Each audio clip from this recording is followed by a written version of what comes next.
यहाँ पर सारे वीडियो छोटे होते हैं, जानबूझकर वीडियो को लंबा नहीं बनाया जाता है। ये दौर 1960 के दशक का था, जब शांति कुंज हरिद्वार अपने प्रगति पर थी और वहाँ अध्यात्म का बहुत ही तीव्र गति से विकास हो रहा था। उसी समय गायत्री परिवार को नई प्रतिभा के रूप में श्रद्धेय डॉक्टर प्रणब पांड्या जी मिले, जिन्होंने कम समय में ही अपने कर्तव्यनिष्ठता और ईमानदारी से पंडित श्री राम शर्मा आचार्य जी के दिल में जगह बना ली। तो चलिए शुरू करते हैं एक ऐसी प्रतिभा की कहानी जिन्होंने अपने दम पर गायत्री परिवार को एक नया आयाम दिया और एक नई दिशा दी। वीडियो को अंत तक जरूर देखिएगा। सामने दिख रहे लाल बटन को दबाकर चैनल को सब्सक्राइब जरूर करें और बेल आइकन भी दबाएं। यह बिल्कुल निःशुल्क होता है। ऐसा करने से आपके फ़ोन का कोई पैसा नहीं कटेगा। हरिद्वार प्राकृतिक रूप से भी बहुत अद्भुत जगह है और इनके बीच से निकलती हुई निर्मल माँ गंगा का दर्शन भी अद्भुत होता है। हरिद्वार को देवभूमि भी कहा जाता है, जहाँ के हवा में अध्यात्म बसता है। गायत्री परिवार की स्थापना हमारे तपोनिष्ठ गुरुदेव पंडित श्री राम शर्मा आचार्य जी ने किया है। ये कहानी शुरू करने से पहले अगर अभी तक आपने हमारे वीडियो को लाइक नहीं किया है तो प्लीज़ लाइक ज़रूर कर दें, क्योंकि आप कहीं वीडियो देखने में मशगूल ना हो जाएं। आज आप एक ऐसे शख्स की कहानी जानना चाह रहे हैं, एक ऐसे शख्स के बारे में आप जानने जा रहे हैं जो एक युग पुरुष हैं, और आज हमारी पूरी गारंटी है कि मैं आपको उनके बारे में ज़रूर बताऊंगा। ये कहानी शुरू होती है एक ऐसे व्यक्ति की जिन्हें भारत ही नहीं अपितु पूरा विश्व जानता है, जिन्होंने अध्यात्म को एक नई दिशा दी है। इस कहानी के राजा का जन्म 8 नवंबर 1950 को होता है। पूर्व न्यायाधीश स्वर्गीय श्री सत्यनारायण पांड्या के घर में ही एक ऐसी प्रतिभा का जन्म होता है जो आगे चलकर गायत्री परिवार के प्रमुख बनते हैं। प्रणब पांड्या जी का जन्म स्वर्गीय श्रीमती सरस्वती देवी पांड्या के कोख से होता है। उस समय शायद ही किसी को पता होगा कि आज मेरे घर में एक अकल्पनीय प्रतिभा का जन्म हुआ है। प्रणब पांड्या जी बचपन से ही प्रतिभावान थे। MGM कॉलेज इंदौर से जनवरी 1972 में MBBS उत्तीर्ण किया। इसी संस्था से 1975 में मेडिसिन में MD की उपाधि ली तथा स्वर्ण पदक भी जीता। साथियों, गोल्ड मेडल एक इंटेलिजेंट स्टूडेंट को ही मिलता है। वह जून 1976 से लेकर सितंबर 1978 तक हरिद्वार स्थित BHEL और भोपाल के अस्पतालों में इंटेंसिव केयर यूनिट से जुड़े रहे।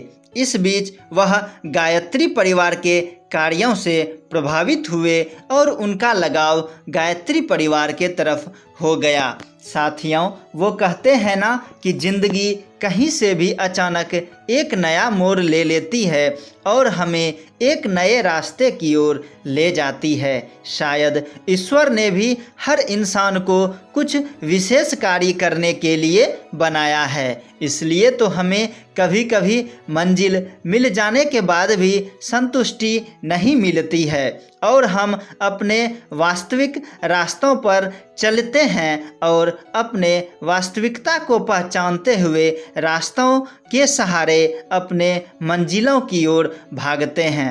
हम अपने वास्तविक घोंसले की तलाश में रहते हैं और पानियों के तरह बिल्कुल निडर होकर अपनी मंजिलों की तरफ बढ़ते रहते हैं। यही कारण है साथियों कि हमें अच्छे जैसे रास्ते मिलने के बाद भी एक वास्तविक घोंसले का इंतज़ार होता है और शायद नियति को भी यही मंजूर होता है। जहाँ हम ईमानदारी पूर्वक काम करते हैं वहाँ हमें कहीं ना कहीं फल भी ज़रूर मिलता है। कुछ ऐसा ही हुआ हमारे श्रद्धेय प्रणब पांड्या जी के साथ। वो निर्मल जल के तरह अपने मंजिल की तरफ बढ़ते रहे और गायत्री परिवार के विचारों से बहुत ही ज़्यादा प्रभावित हो गए। बस मथुरा और हरिद्वार के शिविर में अप्रत्यक्ष रूप से भाग लेने लगे।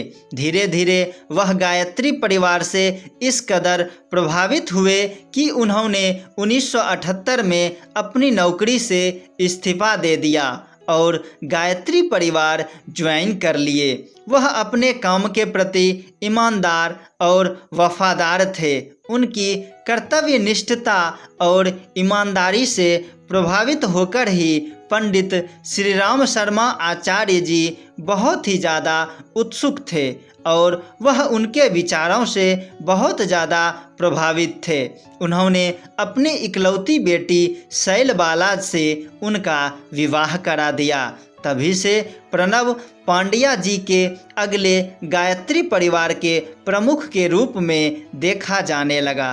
युग निर्माण योजना के संस्थापक पंडित श्री राम शर्मा आचार्य जी ने ब्रह्मवर्ष शोध संस्थान की स्थापना की थी। हरिद्वार में प्रणब जी को इस संस्थान के निदेशक की जिम्मेदारी सौंपी गई। पंडित श्री राम शर्मा आचार्य जी के निधन के बाद न केवल शांति कुंज बल्कि पूरी गायत्री परिवार की बागडोर डॉक्टर प्रणब पांड्या जी के हाथों आ गई। यह उनके कर्तव्य निष्ठता और ईमानदारी के वजह से ही संभव हो पाया, क्योंकि जो ईमानदार होगा उन्हें ही मंजिलें मिलेगी। साथियों, बने रहिए हमारे साथ और आई बटन में जाकर आप पंडित श्री राम शर्मा आचार्य जी के गुरुदेव आश्वासन को भी सुन सकते हैं। वर्तमान समय में प्रणब पांड्या जी के समय काल में कालनेमियों का प्रवेश हो गया है। आपको बहुत ही अच्छी स्टोरी उनके बारे में सुनाने जा रहा हूँ, बस आप हमारे साथ बने रहिए। शांति कुंज में डॉक्टर प्रणब पांड्या जी देव संस्कृति विश्वविद्यालय के कुलाधिपति, ब्रह्मवर्चस शोध संस्थान के निदेशक होने के साथ साथ वो अखंड ज्योति पत्रिका के संपादक की भी भूमिका निभाते हैं। 1998 में उन्हें ज्ञान भारती सम्मान और 1999 में हिंदू ऑफ द ईयर के खिताब से सम्मानित किया गया है। साथियों, वो एक युग पुरुष हैं और युग निर्माण का कार्य कर रहे हैं। ना जाने कितने युवा साथी उनसे जुड़े हुए हैं। उन्हें अमेरिका के विश्वविख्यात संस्थान नासा के द्वारा वैज्ञानिक अध्यात्मवाद के प्रचार प्रसार के लिए भी सम्मानित किया गया है।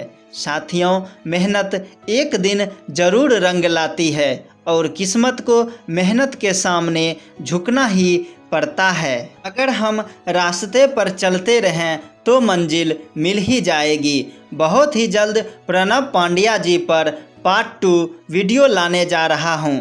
आपसे नम्र निवेदन है, वीडियो को हर गायत्री परिजन के पास शेयर करें। बड़े चैनलों को सब सपोर्ट करते हैं, क्या आप अपने इस छोटे से युवा परिवार को सपोर्ट नहीं करोगे? साथियों, सामने दिख रहे लाल बटन को दबाकर चैनल को सब्सक्राइब करें, बेल आइकन दबाएं और स्क्रीन पर दिख रहे वीडियोज़ पर क्लिक करके नेक्स्ट वीडियो ज़रूर देखें। धन्यवाद।